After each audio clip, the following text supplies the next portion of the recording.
सुप्रभात बच्चों आज की इस वीडियो में हम पढ़ेंगे कक्षा 5वीं की वीणा हिंदी पाठ्य पुस्तक से पाठ नंबर 3 और पाठ का नाम है चांद का कुर्ता। चांद का कुर्ता जो है पाठ है बेटा, ये है एक कविता और इस कविता के कवि हैं रामधारी सिंह दिनकर जी।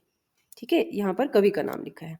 इस कविता में चांद अपनी माँ से कहता है कि वो उसके लिए एक कुर्ता सिलवा दे, तो उसकी मम्मा क्या कहती है ये सब हम पढ़ेंगे इस कविता में। ठीक है, अभी पढ़ते हैं बेटा ये कविता। हट कर बैठा चांद एक दिन माता से यह बोला, सिलवा दो माँ मुझे ऊन का मोटा एक झिंगोला। सनसन चलती हवा रात भर जाड़े से मरता हूँ, ठिठुर ठिठुर कर किसी तरह यात्रा पूरी करता हूँ।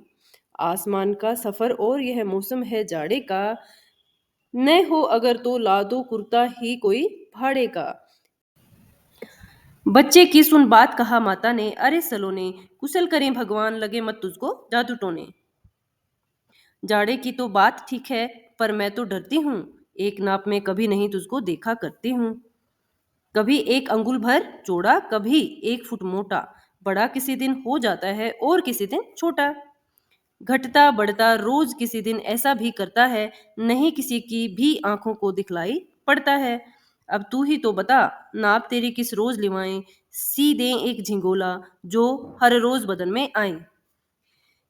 बच्चों इस कविता में चांद अपनी माँ को अपनी समस्या बताता है और समस्या क्या है? समस्या ये है कि मुझे ठंड लगती है। वो ठिठुरता रहता है अपनी यात्रा के दौरान, क्योंकि जो सर्दियों का मौसम होता है उसमें तो ठंड होती है और चांद को सर्दियों के मौसम में ठंड लगती है। इसीलिए वो अपनी माँ से एक झिंगोला सिलवाने की बात करते हैं। झिंगोला होता है बेटा एक लंबा चौड़ा बड़ा कुर्ता।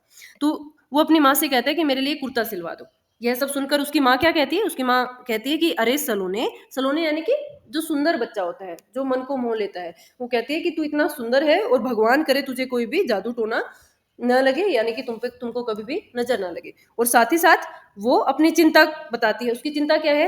वो कहती है कि जाड़ा है वो तो ठीक है, सर्दियों की बात तो ठीक है कि तुम्हें सर्दी लगती है, पर मैं तो एक बात से डरती हूँ। किस बात से डरती है? कि मैंने तुम्हें कभी भी एक नाप में नहीं देखा है। एक नाप में नहीं देखा का क्या अर्थ है बेटा? उसका अर्थ ये है कि चांद कभी भी एक साइज का नहीं रहता है। उसका आकार जो है, उसका साइज है, वो घटता और बढ़ता रहता है। आपने देखा होगा आसमान में पूर्णिमा के दिन चंद्रमा कैसा होता है, चांद कैसा होता है, एकदम गोल चमक रहा होता है, बड़ा होता है साइज उसका। और पूर्णिमा से अगले दिन धीरे धीरे करके चांद का साइज घटता जाता है और 15 दिन के बाद क्या आती है? अमावस्या आ जाती है। इस तरह से पूर्णिमा पर चांद बड़ा होता है साइज में और अमावस्या में क्या होता है? चांद आसमान में दिखाई नहीं देता है। तो उसकी माँ यही चिंता बताती है अपनी की तू ही मुझे एक ऐसा दिन बता दे जिस दिन तेरा नाप ले लिया जाए और तुम्हारे लिए एक झिंगोला यानी कि एक बड़ा सा कुर्ता सिलवा दिया जाए।